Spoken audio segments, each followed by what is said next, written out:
Vamos aí para mais uma aula, né, sobre toda essa saga do Paulo Apóstolo, né, que nós estamos aí através desse estudo que a Ângela fez a fundo em toda essa trajetória dele, né? Nós estamos tendo esse privilégio de conhecer detalhes importantíssimos, né?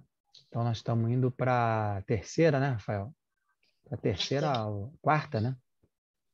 Para a quarta hoje, para a quarta aula hoje, né? É um conteúdo vastíssimo aí, são mais de 8 obras. Semana passada, retrasada, eu coloquei de novo a pedido do pessoal que queria ter mais detalhes sobre a bibliografia. Eu coloquei novamente.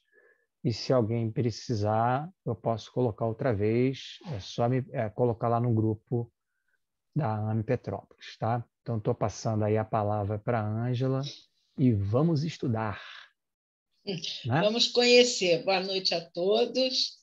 Que possamos ter uma noite aí de conhecimento da vida desse homem, desse apóstolo, né? tão empreendedor, que foi responsável, eu acho que por arrastar realmente essa doutrina de Jesus, né? Foi um grande divulgador da doutrina de Jesus. Bem, como vocês sabem, nós temos o nosso amigo Leon Denis nos orientando sempre em relação à nossa Associação Médico Espírita em Petrópolis.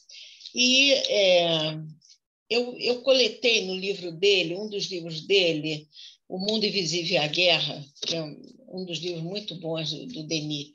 Ele tem vários apontamentos, é tanta coisa, é tanto ensinamento, é tanta profundidade que tem. E ele colocou uma frase aqui que ele diz assim: tudo na ordem espiritual se resume em 2 palavras: reparação e elevação. Exatamente, não é o que nós viemos sempre fazer, reparar alguma coisa e procurar a elevação de cada um de nós. E mais adiante ele escreve assim: a grande escola das criaturas e dos povos é o sofrimento. Quando eles se afastam do caminho reto e descambam para a sensualidade e para a decomposição moral, a dor, com seu aguilhão, recoloca-os no verdadeiro caminho. Isso é uma verdade, não é? Nós vemos isso nessa vida do Paulo. Isso está no capítulo 3, na página 42, 44, do livro Mundo Invisível e a Guerra. Então, ele mostra como é a guerra ali, como é a atuação da espiritualidade desencarnada em cima dos soldados ali. É uma tanto positiva quanto negativamente. Então, eu achei muito interessante. É a dor que nos puxa, né? Porque nós sentimos dor, nós sofremos, e aí somos recolocados nesse caminho de reparação e de elevação. As 2 coisas.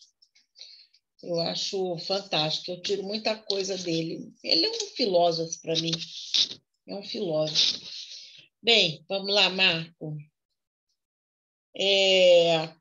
Nós acabamos falando, Emmanuel comentando a epístola de Paulo aos Tessalonicenses, ao povo de Tessalônica. Né? Nessa epístola, Emmanuel coloca, ele comenta a primeira epístola, né? Que é: quando se verifique a invasão da desarmonia nos institutos do bem, que os agentes humanos acusem a si mesmo pela defecção nos compromissos assumidos ou pela indiferença ao ato de servir, e que ninguém peça ao céu determinadas receitas de fraternidade, porque a fórmula sagrada e imutável permanece conosco, no amai-vos uns aos outros. Gente, a mesma coisa que o Denis colocou aqui, né? enquanto não houver esse amar uns aos outros, né, nós fugirmos disso pela sensualidade, pela decomposição moral, nós vamos sofrer, nós vamos sentir dor, né? Viemos para a reparação o tempo todo. Então, através dessas palavras de Paulo, percebe-se a certeza, né, de que as criaturas elas precisam se aproximar dos núcleos evangélicos, né, para tirar a malícia de nós, né, para que possamos mobilizar os nossos recursos, né, exatamente contra as influências negativas. Isso aí está no livro do Antônio César, o Perry de Carvalho. Não sei se ele ainda está como presidente da Federação Espírita lá em Brasília. Ele tem esse livro, Epístolas de Paulo à Luz do Espiritismo, que ele faz uma análise. Pode passar, Marco. Nessa epístola, o apóstolo afirma que antes da parúzia do Cristo glorioso, a parúzia é o reaparecimento do Senhor no fim do mundo. Quer dizer, parúzia. Ele deve vir, antes disso vem, olha só, o homem da iniquidade, o filho da perdição. O que nós temos no mundo hoje? O homem da iniquidade, o filho da perdição. O adversário que se arvora num ser superior a tudo quanto se chama Deus ou divino, chegando a sentar-se no templo de Deus ou divino e querendo passar por Deus. Isso nós vemos vários homens hoje na Terra, né? Aliás, há muito tempo que nós vemos isso, César, essa gente toda aí. Então, nós vemos com isso, segundo Roden, né, que é um outro filósofo fantástico, nós vemos a eterna e sempre renovada dessa tentativa do poder temporal, em assambarcar o poder espiritual, né? As tendências absorventes do Estado totalitário, esse incessante tentame, que ora é aberto, ora é traiçoeiro, desses poderosos do mundo, né? Que se acham os poderosos, no sentido de fazerem da religião um pedestal, uma escada, trampolim para suas ambições pessoais e interesses políticos. Isso não sou eu que estou dizendo, é Hubert Roden, né? Então, ele acrescenta, Deus permite essa guerra porque deu às criaturas conscientes o dom do livre-arbítrio. Tolera porque é assaz poderoso e sábio para fazer reverter para a ordem cósmica as peripécias e o desfecho final desse conflito multimilenar.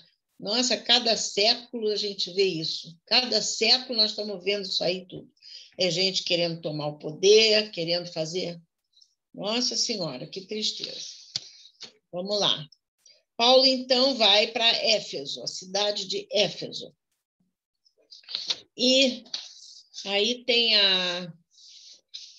o slide 85. Aí nós temos essa colossal estátua de Artemísia Efésia, né?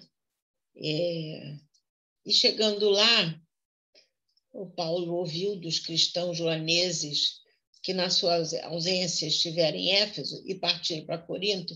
Ele viu um representante da ideologia religiosa, lá em Éfeso, que viera de Alexandria, que era de ordem judaica, mas de cultura grega, chamada Apolo. O verdadeiro nome dele era Apolônio, ele se encontra com Apolo. Então, pelas palavras dos informadores de Paulo, ele concluiu que esse homem devia ser muito inteligente, conhecedor da lei de Moisés, orador, mas de conhecimentos cristãos deficientes. Por quê? Porque ele era mais cristão de vontade e de coração do que de experiência. Então, com Apolo, ele entra no âmbito da igreja primitiva, um novo fator cultural, o elemento alexandrino, porque naquela época todos iam estudar em Alexandria, né? que era a escola alexandrina, que fornecia uma contingente importante para a evolução da filosofia cristã, né? E essa escola se distinguia pelos surtos metafísicos e uma espirituosa exégese alegórica, quer dizer, estudo de algumas coisas de alegoria. E Paulo era entusiástico, admirador da ética do Nazareno, e pregava por toda parte a adoração de Deus em espírito e verdade. Mas ele falava com ardente entusiasmo, dava ensinamentos a respeito de Jesus, embora não conhecesse senão o batismo de João, diz Lucas. Então, os discursos do Apolo eram profundos, geniais, inteligentes, mas faltava aquela, como ele diz, sacralidade mística, que constitui a suprema harmonia da ciência e da fé. Apolo insistia mais na gnosis, que é o conhecimento, do que na pistis, que é a fé. Então, ele se pautava mais na parte da inteligência, né? Pode passar. Bem, em Éfeso, Paulo foi se encontrar com a mãe de Jesus, com Maria, que vocês veem aqui pelo mapa toda a trajetória dele. Andou muito. E aí Maria vivia numa casa singela que dava para o mar, e quem cuidava dela era João, né? Que lembra, na cruz, ele entregou Maria a João, né? Então, ele não pôde fazer o evangelho segundo Maria, como ele queria, né? Que o seu pensamento, ele não teve tempo para voltar lá e escrever o evangelho ouvindo as colocações de Maria. Aí ele percorre, olha, gente, mas entre aspas aqui, ele saiu muito impressionado com a humildade daquela criatura simples, e com quem conversou muito longamente, com muita emoção, que contou a ele o nascimento de Jesus. E ele queria escrever o próprio evangelho, né? Baseado nas recordações de Maria de Nazaré, né? Mas não conseguiu, ele teve que ir embora. E aí ele percorreu de Tarso a Éfeso. Aqui não está Tarso? Não. Está aqui, ó. Tarso está aqui embaixo e Éfeso está aqui em cima. Então, ele percorreu uma extensão de 1.150 quilômetros, a pé. No caso, que alguns historiadores ainda admitem que ele tenha visitado a galáxia setentrional, vamos acrescer nesse 1.150 mais 600 quilômetros, 1.700 quilômetros.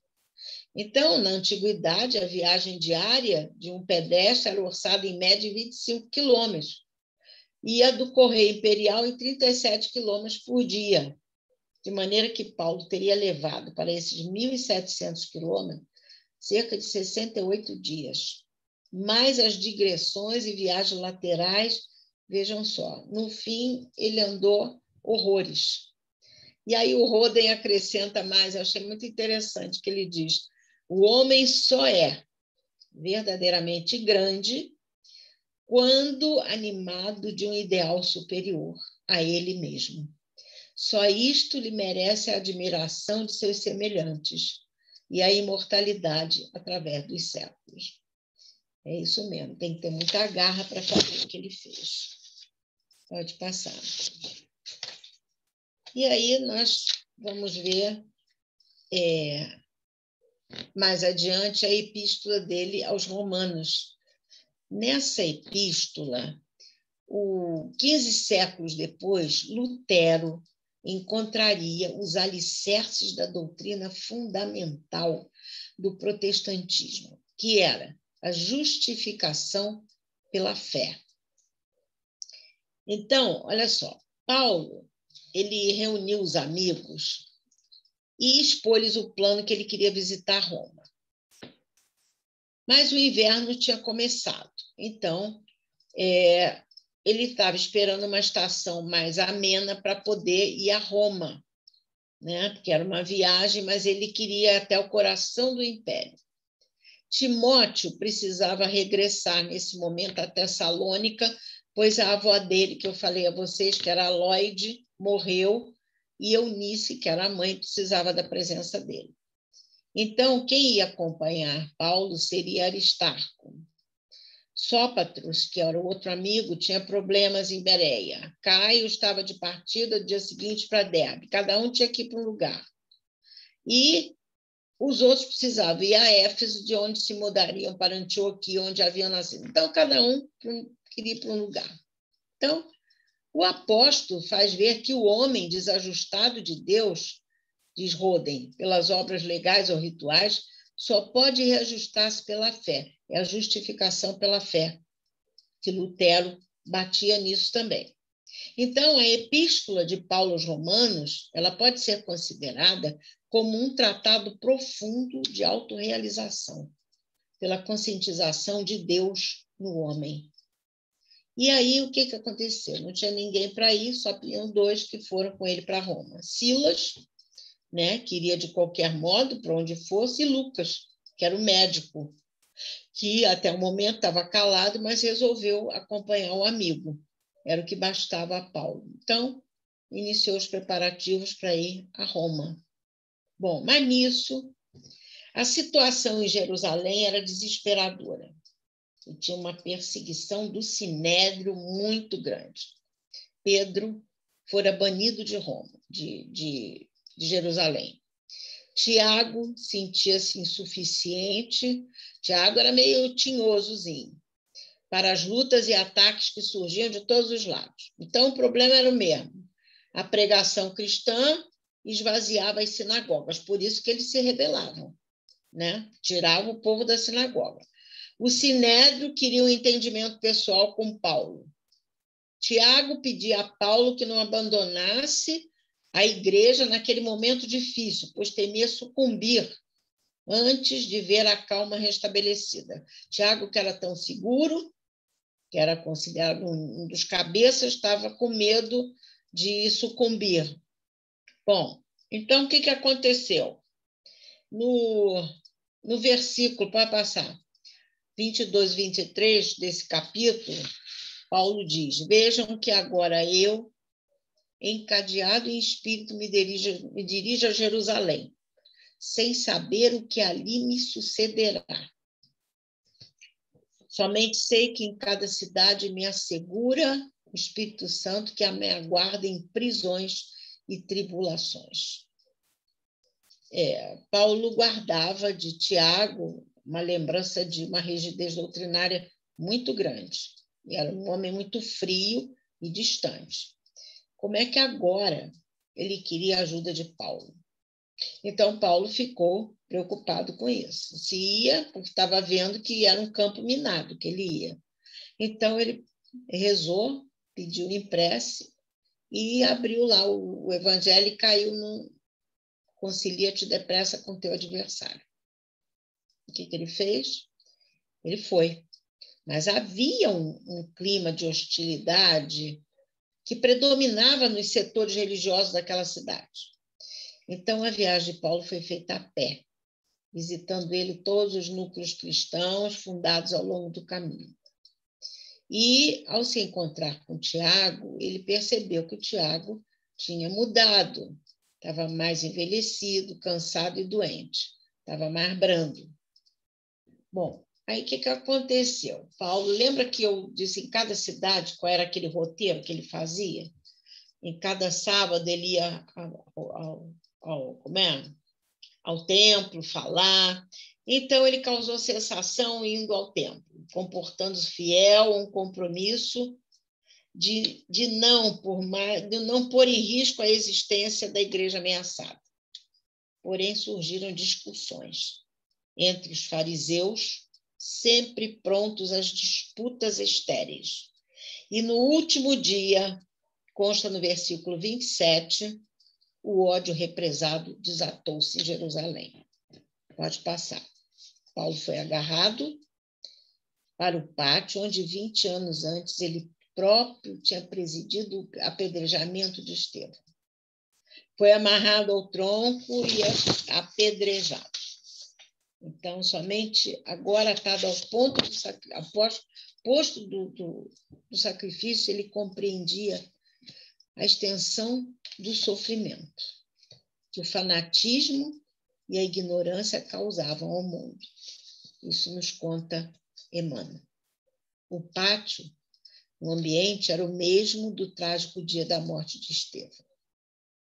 Então, chamado por amigos, autoridades foram socorrê-lo, levando para a prisão.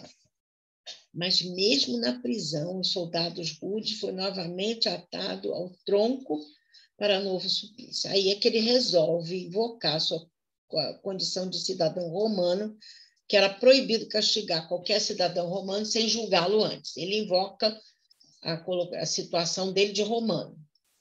E aí ele recebeu na prisão uma visita espiritual que falou para ele com uma voz muito suave que ele suportasse as dores com bravura e não abandonasse as esperanças, né? E porque assim Jesus falava com ele: como testificaste de mim em Jerusalém, importa que o faças também em Roma. Era Jesus novamente a consolar o bravo pregador e a registrar a sua presença constante ao lado dele. Gente, isso é uma coisa muito emocionante. Muito, muito. E aí, pode passar. Começou uma simetria, né? Foi lido o libelo e dada a palavra ao Paulo, que, como judeu, ele tinha direito de defesa. Então, tal como Estevão também fez, ele utilizou-se da imprevista tribuna para pregar. Ele era peitudo, destemidamente, as suas ideias, enfrentando o próprio sacerdote com aquela coragem consciente daqueles que trazem a marca do Cristo. Seria a mesma coragem de Lutero depois, séculos depois, quando ele dizia exatamente o que pensava, né, a quem ele achasse que precisava ouvir. Aí Paulo disse: sacerdote, vigiai o coração para não incidirdes em repressões injustas. Olha o que ele fala. Os homens, como vós, são como as paredes branqueadas dos sepulcros, mas não deveis ignorar que também sereis ferido pela justiça de Deus. Conheço de sobra as leis de que vos tornastes executor. Se aqui permaneceis para julgar, como e por que mandás ferir? É peito, né? Tem que ter peito para poder falar isso. Vocês vão ver mais tarde o que ele faz com o outro camarada. Bom, aí o que acontece? O julgamento em Cesareia. Cesareia na Capadócia, né? Hoje que é Caiciré, sob domínio da Turquia, era a capital da província na Ásia. Bom, séculos depois, o Lutero também andaria escoltado pelas terras alemãs, protegido pela hostilidade odiosa daqueles que não entendiam a sua mensagem, inclusive o pessoal da igreja, né? Então, Lucas escreveu isso aí. Bem, pode passar. 15 séculos depois, vamos encontrar, isso eu fiz aquela simetria do livro do Marcas do Cristo, né? 15 séculos depois, na Alemanha, a mesma situação. Em lugar do triângulo, olha só, Pórcio Festo, Paulo e Sinédrio, né? O Pórcio era inquisidor.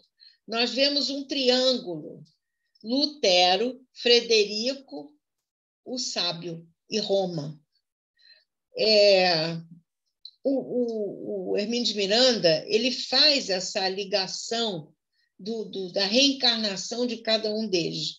A reencarnação de Paulo como Lutero, Pórcio Festo como o Frederico, e o Frederico Sábio, que defendia por trás o Lutero, e era Paulo no Sinédrio e Lutero em Roma.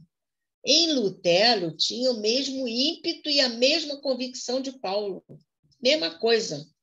Em Frederico, o sábio, o mesmo equilíbrio e bom senso de Pórcio Festo.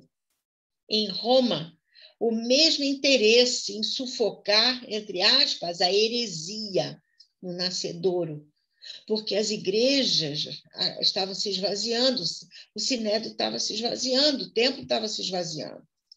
Então, quanto ao lugar, em vez de Cesareia, seria Wartburg, simetria perfeita. Vocês vão achar isso no segundo volume da Marca do Cristo, quando ele enfoca Lutero. E aí vamos voltar.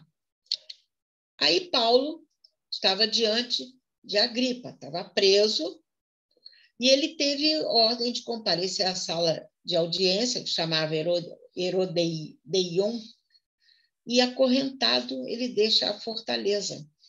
Ele não sabe do que se trata. O governador Festo, gentilmente, cede ao rei a presidência da sessão.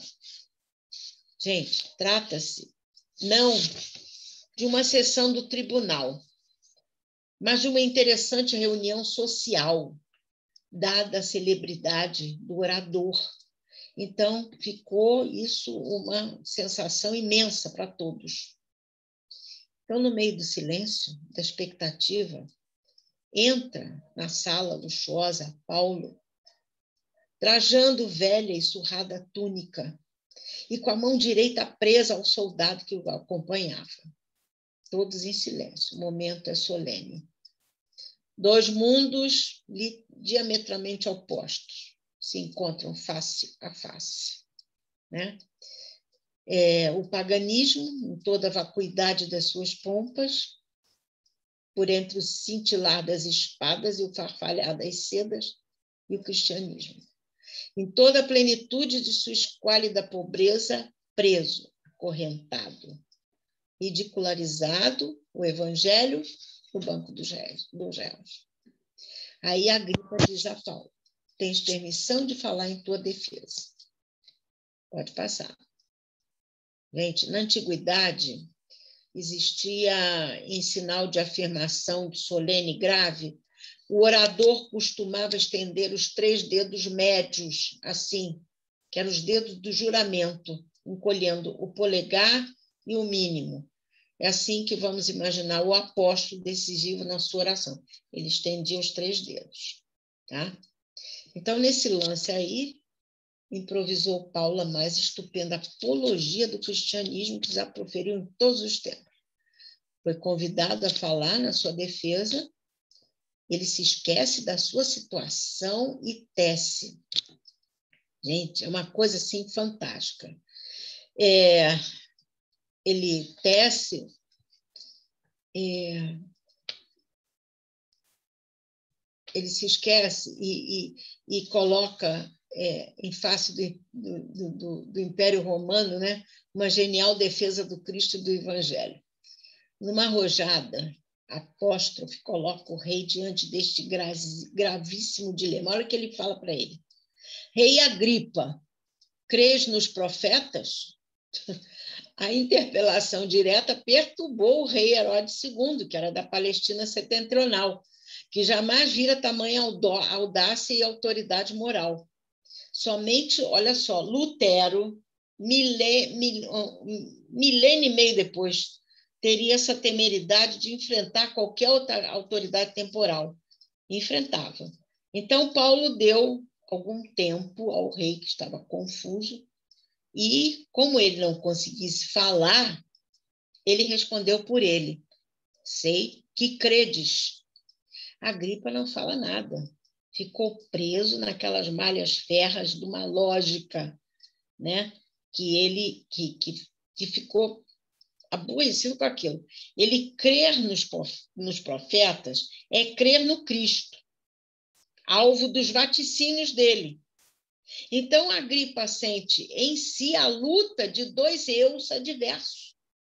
E aí, como que em sonho, ele responde a meia voz. Quer dizer, ele ficou, né? Ele não sabia se corria ou se ficava. Né? Aí pode passar. Agripa diz: quase me persuades a me fazer cristão. propriamente não quisera dizer. Ele é um espírito forte, emancipado, mas, no momento, Paulo pegou ele, né? E ele ficou sem saber o que dizer. Apanha ele o semi-voluntário suspiro da alma de Agripa, isso é que ele diz. E, num lance de suprema emoção, o Paulo diz, olha o que ele diz, provera a Deus que mais dia menos dia, não somente tu, mas todos os meus ouvintes de hoje, se fizessem o que eu sou. Paulo levanta o braço e um ranger de correntes de ferro rude se repercute no ar. Aí ele continua, abstração feita destes grilhões. Nossa, diz que ninguém falou mais nada. Ficou todo mundo quieto, silêncio total. Era um momento de indescritível dramática, em que o mundo parecia suspender a respiração e os homens parecem olvidar os ódios antigos e fundir-se numa silenciosa sinfonia de compreensão, de paz e de amor. Aí observou assim Agripa a festa, encolhendo os ombros. Podia ser posto em liberdade se ele não tivesse apelado para César.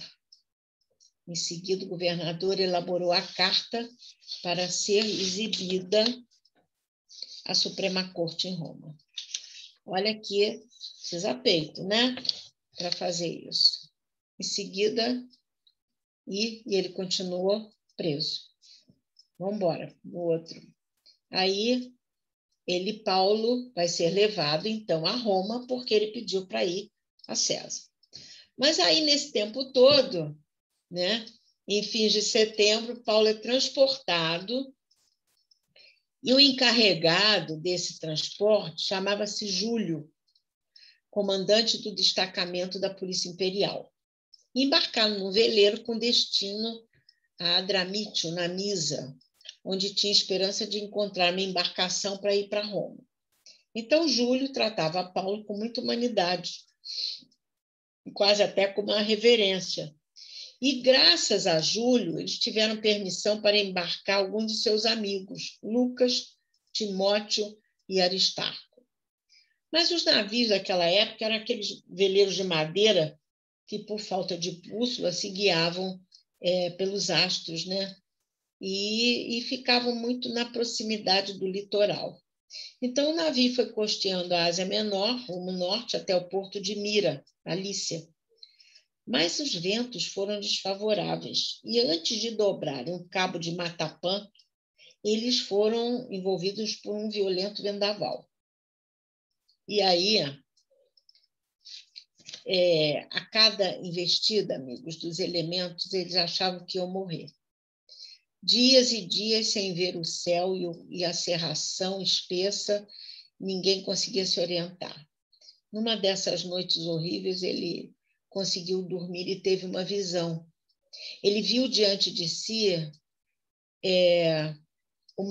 um anjo de Deus que lhe dizia: não temas, Paulo, importa que compareças diante de César, e Deus te dará os teus companheiros de viagem. E aí ele viu em sonho emergir do seio das águas uma ilha, né? E a voz dizia: esta ilha é que sereis lançados. Ele despertou e a visão sumiu. Depois de 2 semanas de aflição, aí amanheceu um dia melhor, uma sacudidela abalou todo o corpo do navio. A violência das ondas rompeu toda a popa e levando a parte traseira da embarcação. A água entrou no navio e eles tiveram que sair nadando. E foram dar nessa ilha de Malta, a atual Baía de São Paulo, todos com muito frio, fome, e foram ajudados pelos os habitantes naturais da ilha. Aí eu vou contar uma coisa que aconteceu, um fato interessante que aconteceu nessa ilha. Quando eles foram juntar os gravetos para uma fogueira, Paulo foi picado por uma víbora, uma cobra, e a cobra ficou pendurada na mão dele, os dentes cravados nele, né, as presas, né? E aí ele, imperturbável, lançou a cobra no fogo. E todos ficaram muito espantados. E assim ele passou a ser olhado com um temor, uma reverência muito grande, como se ele fosse enviado pelos deuses, né? Aquelas crenças. Então, nesse momento, a mais alta autoridade de Malta apareceu, levou todos eles, hospedou Paulo, né? O pai dessa autoridade da ilha, ele estava enfermo, e levou Paulo para a casa dele, com febre, uma febre muito grande. Paulo impôs as mãos, orou e aliviou. E ali mesmo ele começou a falar do evangelho. E esse magistrado romano se rendeu ao cristianismo, né? Então, essa notícia correu pela ilha toda, né? O salão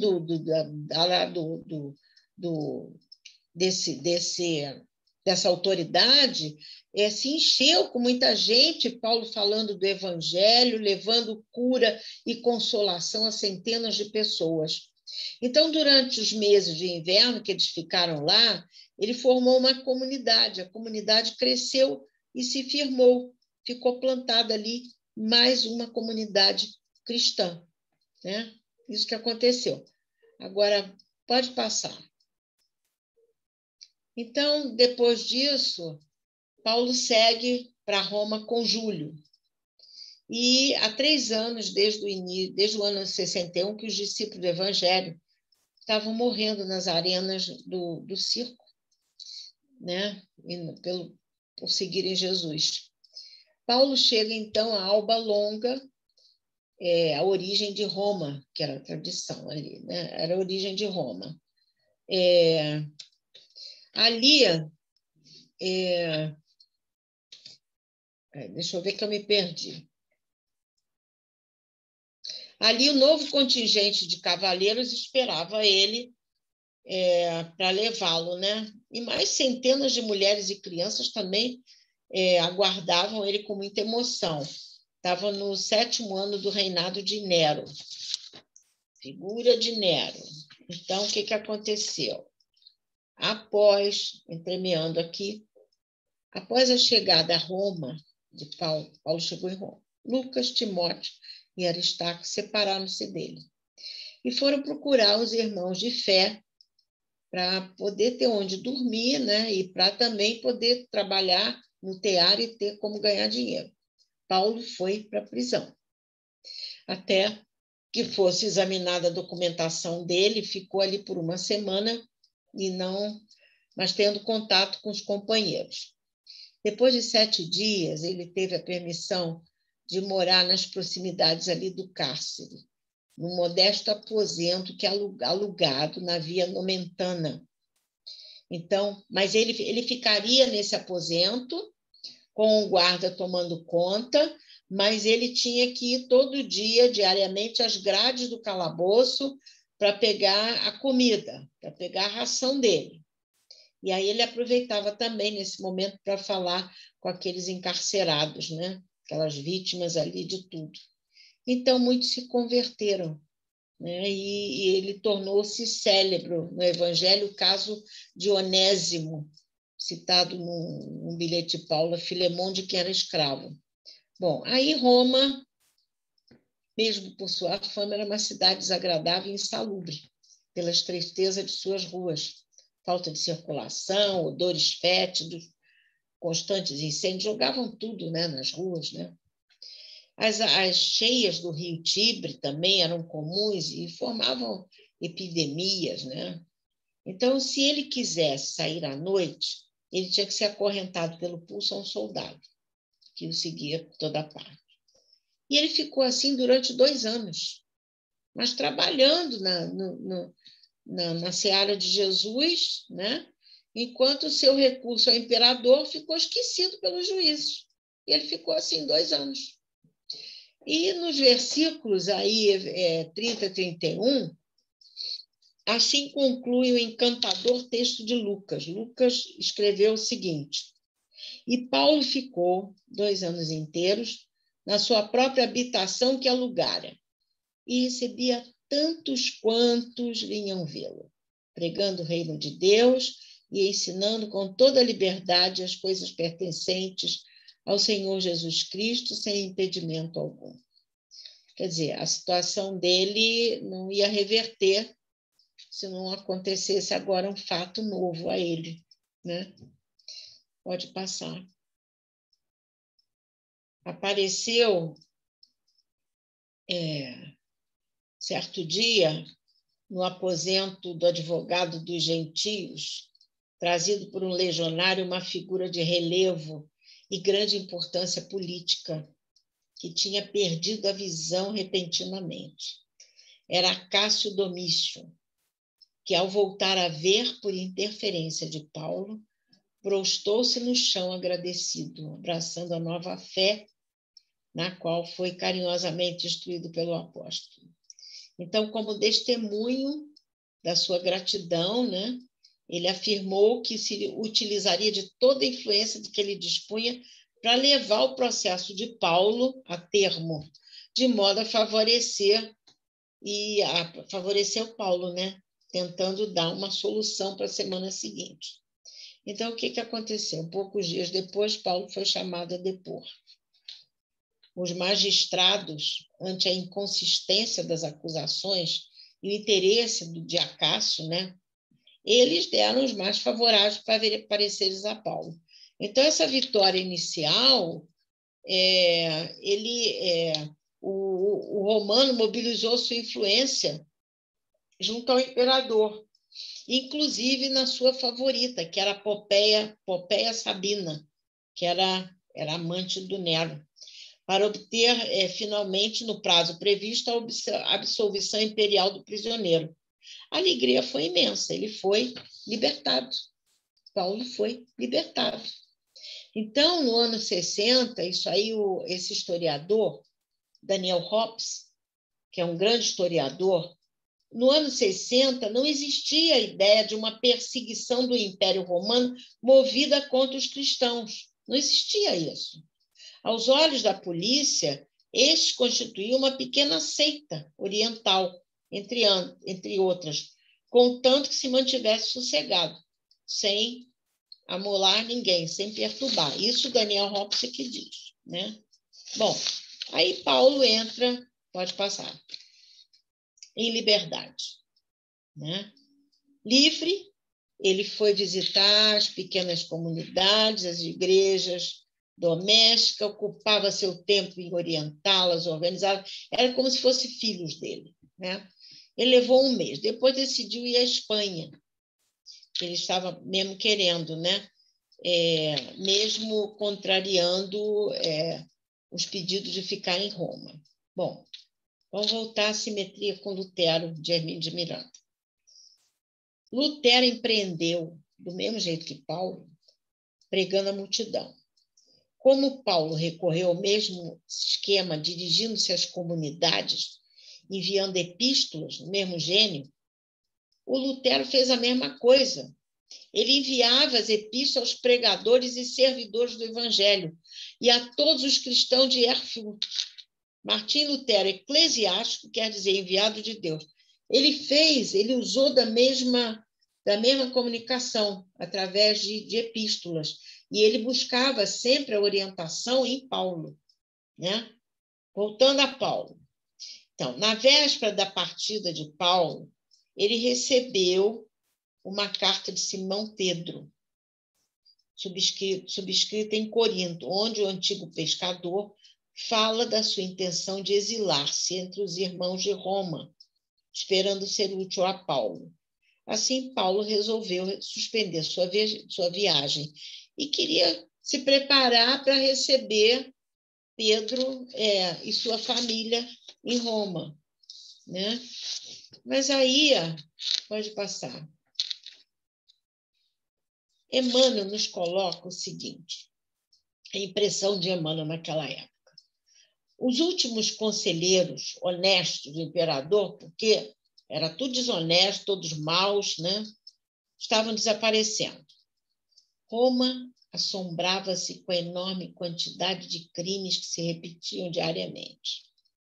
As figuras nobres do patriciado do povo eram vítimas de atentados cruéis. A atmosfera de terror dominava as atividades políticas. E no cômputo dessas calamidades, os cristãos eram aqueles mais rudemente castigados pela hostilidade de quando se acomodavam com os velhos deuses e se regalavam com os prazeres de uma existência dissoluta e fácil. Quer dizer, havia ali, eles não queriam sair daquele comodismo, daquela maneira abusiva que viviam, né? Então, os seguidores de Jesus eram acusados e responsabilizados por qualquer coisa que acontecia. Se caiu uma tempestade mais forte, devia-se o fenômeno aos adeptos da nova doutrina. Se o inverno era mais rigoroso, a acusação pesava sobre eles, porque ninguém, como os discípulos do crucificado, haviam desprezado tantos santuários da crença antiga, abominando os favores e os sacrifícios aos numes tutelares, quer dizer, às divindades mitológicas. Eles não aceitavam isso. Quer dizer, o cristianismo estava esvaziando os templos, e eles não aceitavam. Então, a opressão começou a piorar dia a dia, né? Aí, o que aconteceu?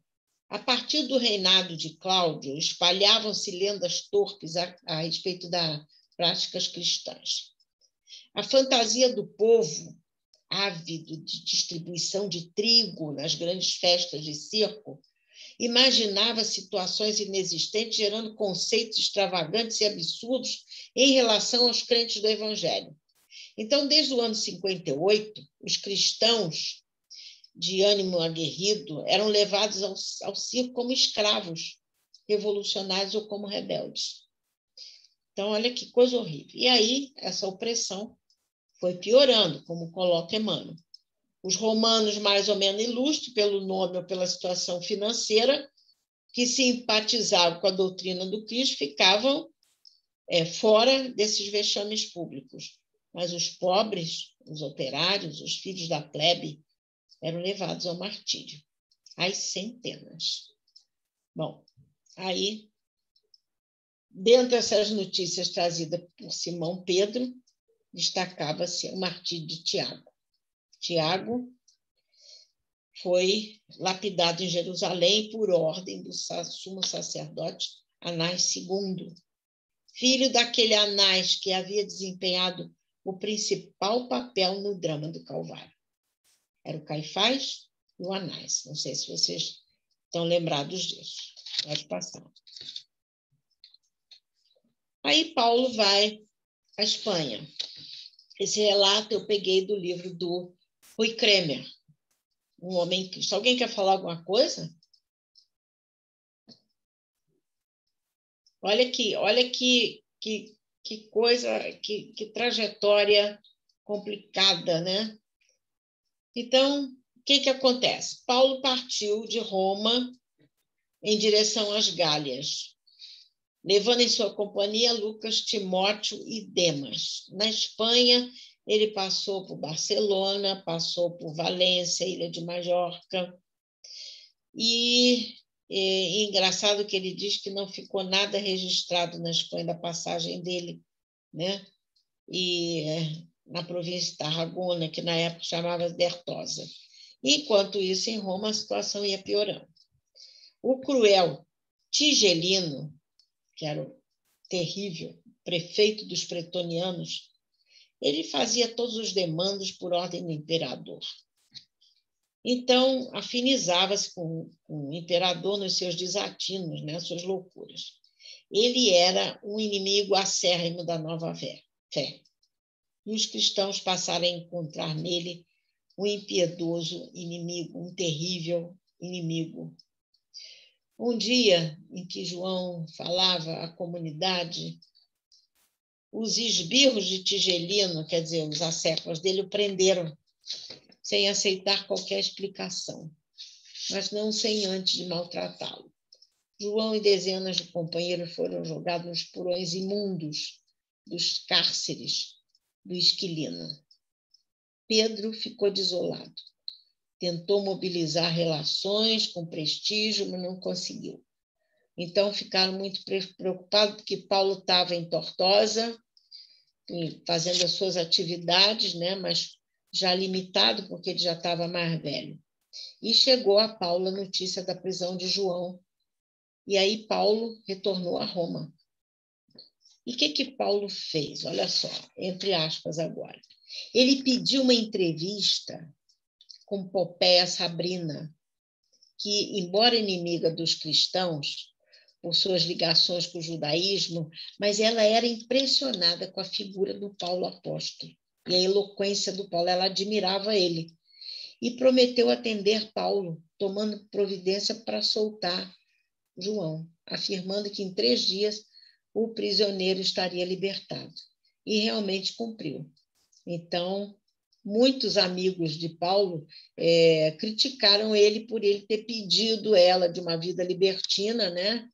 Uma vida dissoluta, comparsa de Nero, ele ter ido a ela pedir pela vida de João.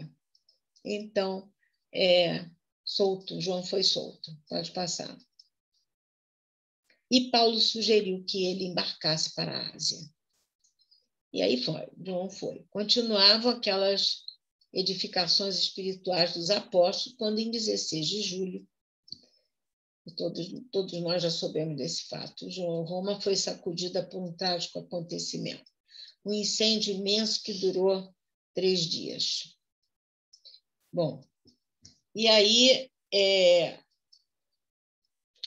atribuíram o incêndio à seita dos nazarenos. Seus seguidores foram todos perseguidos, lançados às feras no Coliseu, transformados em tochas ardentes, atados nos postos. Olha que horror. Boa parte dos amigos de Paulo foram martirizados. Aí Emmanuel coloca, entre aspas, o imperador estava em ânsia. Quando, em 26 de julho de 64, irrompe pela manhã a fogueira nas proximidades do Grande Circo. Por ele mesmo idealizada. Foi ele que idealizou. Por quê? Porque ele queria edificar uma nova cidade, porque ele estava cheio de recursos financeiros que vinham das províncias tributárias. Então, ele projetou esse incêndio, vencendo a oposição do povo, que não desejava a transferência dos santuários. Então, ele falou, não seria interessante apresentar ao mundo uma Roma em chamas? Olha que mente horrível. Nenhum espetáculo a seus olhos seria inesquecível como esse. Depois das cinzas mortas, reedificaria os bairros destruídos. Seria generoso para com as vítimas da intensa catástrofe.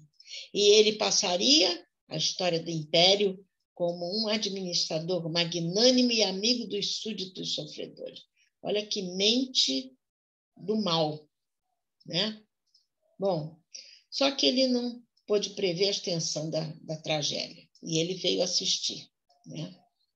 Voltou a falar à massa, declarando que o incêndio era um crime de lesa majestade e sacrilégio, e que seria punido de modo excepcionalmente rígido. Terminou a chacina, seguiu-se a caça implacável aos cristãos, pois o monstro sagrado do ódio ele ainda não se saciara. A confusão propagava-se nas hostes cristãs e muitos companheiros, vencidos pela angústia da incerteza e da expectativa, abandonavam o campo de luta. Mas Paulo, corajoso como sempre, enfrentou as dores e continuou a prestar aos companheiros das células cristãs a assistência e o estímulo da sua palavra inspirada. Como é que vocês estão? Estão muito tristes vendo isso? É muito triste. Olha, quando eu fiz, momentos que eu fiquei muito emocionada. Muito mesmo. Muito triste. Vamos lá. Bom, 2 meses da carnificina de agosto, Paulo foi preso numa reunião nas catacumbas. Recolhidos à prisão mamertina, solicitou audiência ao administrador, invocando seu título de cidadão romano. Então, estava o apelo direto a Nero. Meu Deus. Naquela noite ele se lembrou, né, de que naquela viagem para Roma, entre a Grécia e a ilha de Malta, foi anunciado a ele que ele tinha que comparecer diante de César. Seria aquele momento? Então, o que aconteceu? Entre aspas agora. O administrador relutava, pois ele tinha ordens expressas de recolher ao cárcere todos os membros da odiada seita. Mas, por outro lado, as autoridades haviam determinado que fossem atendidos os cidadãos romanos, os quais seria facultado o direito de se retratarem, prestando juramento a Júpiter, juramento a Júpiter, Deus, abjurando Jesus Cristo, e o que ia assegurar a eles liberdade. Mas, finalmente, acedeu o administrador aos insistentes pedidos de Paulo. E aquele Acácio, que foi curado da vista, Domício foi avisado. E foi ver Paulo na prisão. E Domício mostrou o quanto era grave a situação de Paulo. Tigelino agia com plenos poderes e toda prudência era pouca, pois ninguém poderia considerar-se seguro. Só um caminho restava a Paulo, uma audiência com o próprio César, perante quem o apóstolo deveria defender-se e tentar a sua libertação. Isso foi um momento histórico. Então, Paulo insistia que queria uma audiência com ele. Aí o Acácio pediu, pelo amor de Deus, você não fala das suas inclinações cristãs. E Paulo ficou quieto, né? Mas um dia ele foi levado à presença do imperador. Esse deve ter sido, gente, o mais fantástico e desconcertante de toda a história, depois do interrogatório de Jesus diante de Pilatos. Aí, antes de ir adiante, uma frase do Roden diz: o melhor e o pior homem daquele século estavam defrontando-se. O direito entre as grades, o crime no trono. Devia ser no tronco, né? Devia ser no tronco, não devia? Estou errada? Pode passar. Vocês estão muito tensos aí? Não? Bem, Emílio de Miranda traz a todos nós umas observações, simetrias entre posições e atuações de Lutero e Paulo. Uma análise fantástica das duas personalidades marcantes e lutadoras defendendo a doutrina de Jesus, né, no seu livro. Então, ele coloca César e Cristo. Isso é Hermínio de Miranda, tá? Quantos séculos os separavam no caminho da evolução? É certo que a figura do apóstolo decepcionou o dono do mundo, Nero e Paulo. Não é apenas um homem diante um do outro, são duas ideias que se confrontam. Aquele que já está ao lado da luz e aquele que ainda se demora nas sombras, nem vendo a luz. Como figuras humanas não dizem muito, senão os observadores mais argutos e profundos. Estão ambos em trânsito para a grandeza da paz, da harmonia interior, da vivência irrepreensível do amor. São palavras de Hermínio, tá? Enquanto as ideias se entrechocam na sua mente perturbada, Tigelino propôs a solução para o problema que certamente incomodava o imperador. Matariam o atrevido apóstolo ali mesmo, ainda hoje. Nero não concordou. Estava realmente atemorizado. Por quê? Um homem com aquela coragem moral e aquela audácia estava certamente apoiado por figuras eminentes que unidas poderiam ameaçar o poder do imperador. Ele ficou com medo do poder temporal. Por ora, conceder-lhe-ia o perdão e ia submetê-lo a uma vigilância implacável, seguindo todos os seus passos. Mais tarde, dariam fim a ele, assim que o grande circo ficasse construído. Foi assim que Nero anunciou a liberdade solicitada pelo postulante, mas que reservava o julgamento final para depois que apurasse melhor as suas responsabilidades. Paulo comprometeu-se perante as autoridades a não se afastar de Roma até que tudo ficasse perfeitamente esclarecido. Bom, aí Paulo escreve a última epístola. Pode passar.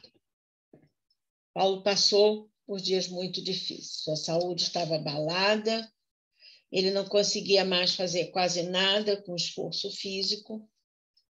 Procurou seus amigos e colaboradores e viu que muitos tinham sido levados ao martírio e às prisões, ou fugido, né? Então, ele só contava com a fidelidade de Lucas, que escrevia as cartas para ele e destinava ao seu querido amigo Timóteo. Foi a última epístola de Paulo, na qual se lê todo o seu desalento, toda a sua profunda amargura nessa frase: só Lucas está comigo. Ele foi para o lar de Lino e Cláudia, né? Mas algumas semanas depois, na noite que antecedeu os grandes festejos que iam marcar a reconstrução do circo, um grupo de soldados invadiu a residência de Lino, aprisionou Paulo e seus anfitriões, que foram separados e jogados nas prisões. Pedro não sucumbiu porque não estava em Roma. Bem, aí está. Depois eu mostro aí a prisão. Essa segunda prisão de Paulo foi mais dura do que a primeira. Ele não tinha conforto nenhum. Pode passar, Mar. Ele não tinha conforto nenhum. Era tratado como se fosse um criminoso. A solidão absoluta. À custa, alguns amigos visitavam ele. Apenas Lucas ficava com ele. No meio dessas sombras, cai como um raio de luz a visita de Onesíforo, cidadão de Éfeso, que outrora prestara relevante serviço ao apóstolo. Demorou muito para ele descobrir onde Paulo estava em tantos cárceres de Roma, né? Então, deve ter sido uma coisa horrível. Então, o processo de Paulo, amigos, era da alçada do tribunal de César. E Nero, nesse tempo, visitava a Grécia e deixa Roma entregue à administração de seu amigo Hélios, feito à sua imagem e semelhança. Então, a primeira fase do processo correu numa das grandes galerias do Fórum, chamada Basiliquense, cujo nome e tipo arquitetônico perdura nas basílicas cristãs hoje, aquele mesmo tipo. Paulo foi acusado de cúmplice ou insuflador dos cristãos incendiários, que, como se espalhava, haviam reduzido a capital a um montão de escombros. Pode passar. Com poucas palavras, se refere ele ao processo. Na minha primeira defesa, não houve ninguém que me valesse. Todos me abandonaram. Perdoados sejam. O Senhor, porém, me assistiu, me deu forças, para que por meu intermédio fosse anunciado o Evangelho e chegasse aos ouvidos dos gentios. Escapei às faces do leão. Sem advogado ou amigo, defendeu-se Paulo sozinho. E tão às claras pôs a sua inocência, que desta vez escapou aos dentes das feras, cujos rugidos ouvia todos os dias nas jaulas do Coliseu. Após o primeiro interrogatório, voltou ao cárcere, exausto de sofrimentos e privações. Sente desfalecer cada vez mais as forças e avizinhar-se o fim da vida, mesmo que o tribunal o absolvesse. Pede umas folhas de papiro, uma pena e um pouco de tinta. Põe-se o prisioneiro a colocar o seu testamento, que foi a última epístola a Timóteo. Essa pode passar, Marcos. A cripta subterrânea. Aliás, aparece uma coisa semelhante no filme do Paulo Apóstolo, que tem na Netflix. Parece que essa foi a cripta, olha só, horrível, do cárcere dele. Então, ele escreve a carta a Timóteo, um testamento da sua vontade, pede que venha a Roma, que ele quer vê-los antes de fechar os olhos para sempre. E traga ele também a Marcos, em cuja pessoa quer abraçar Barnabé. Marcos era sobrinho de Barnabé, amigo de mocidade, companheiro. Apressa-te a visitar-me o quanto antes. Receia que ele tinha medo que Timóteo chegasse tarde, né? Porque o processo estava correndo com intensidade. Aí Paulo pede, quando vieres, traze contigo a capa que deixei em Troade, em casa de Carpo, como também os livros, sobretudo os pergaminhos. Imagina só, como ele deve ter sofrido num lugar subterrâneo, úmido e frio. A capa dele fazia falta a ele, né? Ele não tinha outro agasalho. Tem saudade dos livros sagrados. Então, ele quer entregar a Lucas os seus manuscritos para que ele elabore depois. Qual era a fortuna dele? Uma velha capa, os livros sacros e alguns manuscritos. Isso era a fortuna dele. Toda a fortuna desse homem que, por espaço de 30 anos, trabalhou pelo bem da humanidade e enriqueceu milhares e milhões de almas, e hoje trouxe isso tudo a nós. Então, para morrer em tamanha pobreza, é necessário ter vivido com a alma repleta de riqueza imensa. Só o homem que nada quer para si pode dar tudo a todos, dando-se em holocausto aos homens. Mas algum dia Paulo se convence que o seu processo vai terminar com a sentença de morte, né? E lembra nesses momentos pelos quais passou, e aí ele pensa, quanto a mim, prossegue com o olhar sereno do trabalhador que, após dia pesado, volta ao lar. Já estou imolado. Aproxima-se o tempo do meu passamento. Pelejei o bom combate. Terminei a carreira. Guardei a fé. No mais, me está reservada a coroa da justiça, que naquele dia me dará o Senhor, justo juiz. E não somente a mim, mas a todos os que amorosos anseiam pelo seu advento. É isso aí. Bom, a outra, Mar, 107.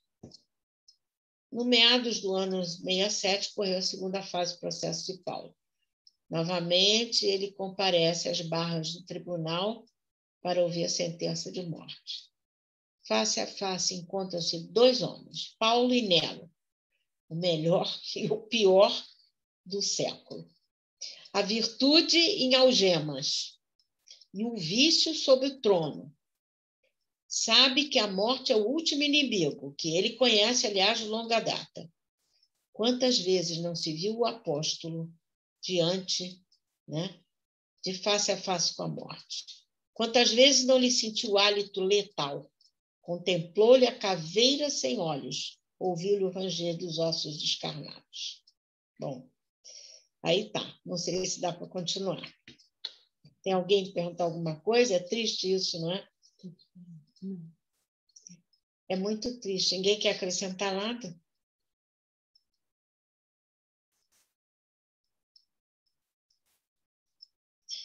Gente, Como é que a gente ouve muito falar pelo carroar do ambiente espiritual da atualidade, né? O que está acontecendo, a guerra que está acontecendo sobre as nossas cabeças, que nós só sentimos alguns respingos, né? Como é que devia ser o ambiente Nossa, uma coisa horrível. espiritual nesse momento aí? Devia ser uma coisa Horrível. tenebrosa. Olha só, posso dizer uma coisa? Emmanuel compara o Sinédrio daquela época com o nosso Senado de hoje. Vocês podem buscar isso nos livros de Emmanuel. Ele compara. Aqui, esse povo todo que está aqui, a grande maioria, é reencarnação daquela época. Reencarnação. Nós podemos ver a virtude em algemas e o vício sobre o trono. Quantos estão algemados inocentemente? Quantos viciosos estão sob tronos, não é? E outras coisas mais, que eu não vou entrar no mérito desse negócio aí. Então, agora, só vou terminar então com esse pedaço, quilômetros e quilômetros percorridos. Olha só, o esforço que Paulo realizava antes do final, né? Em suas viagens, é inacreditável. Se nós contarmos apenas os caminhos das 3 viagens pela Ásia Menor, vamos chegar nos seguintes números. A primeira viagem, de Antália a Derbe, ida e volta, 1.000 quilômetros. Segunda viagem, Tarso a Troade, 1.400. Se passou por Ancira, mais 520. Terceira viagem, de Tarso a Éfeso, 1.150. Se passou pela Ancira, seria 1.700.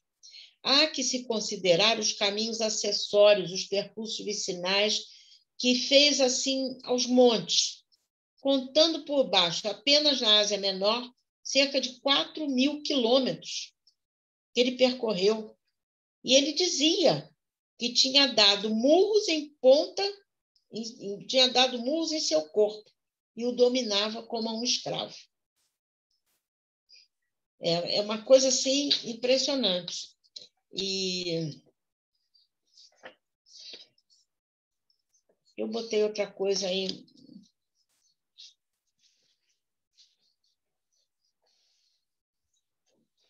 Querem colocar alguma coisa? Vamos deixar isso para outra vez. Porque agora eu fiz umas apreciações aqui sobre várias coisas, sobre Paulo, sobre Lutero, apreciações daquilo que de apóstolos também, alguma coisa sobre os apóstolos. Falei um pouco sobre a predestinação da teologia de Lutero, sobre o livre-arbítrio e determinismo, sobre essa justificação da fé, né? Falei sobre o enfoque da mediunidade de Paulo. Enfim, nós ainda temos uma última live para ver essa parte toda. Vamos parar hoje aí, Mar? Ninguém quer perguntar nada? O que vocês acharam dessa saga do Paulo?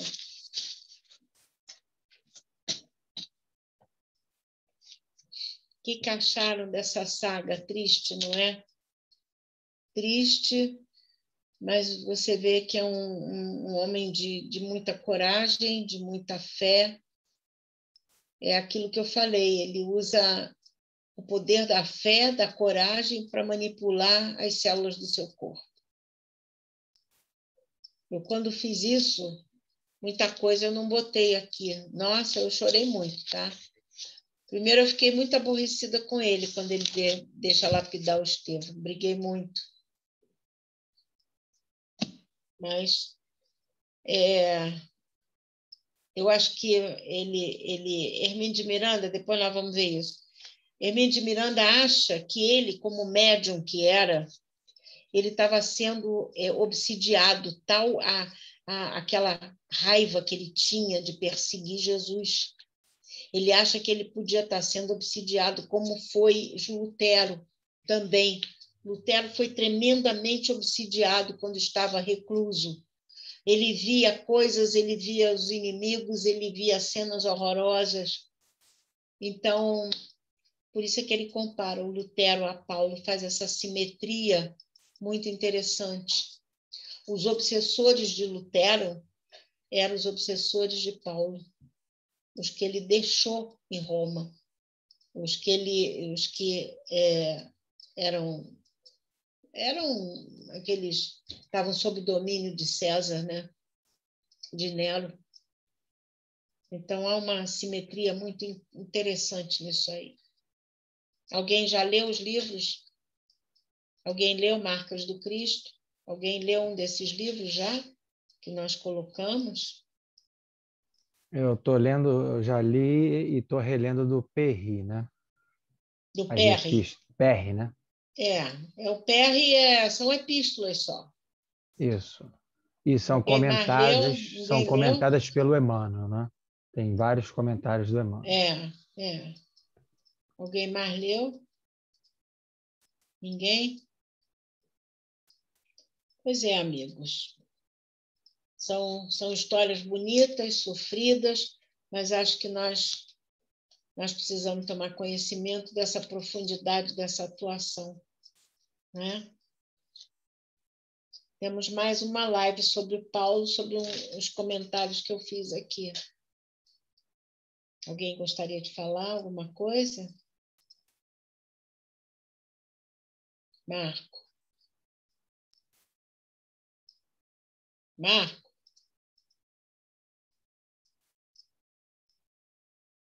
Marco Aurélio. Vamos finalizar?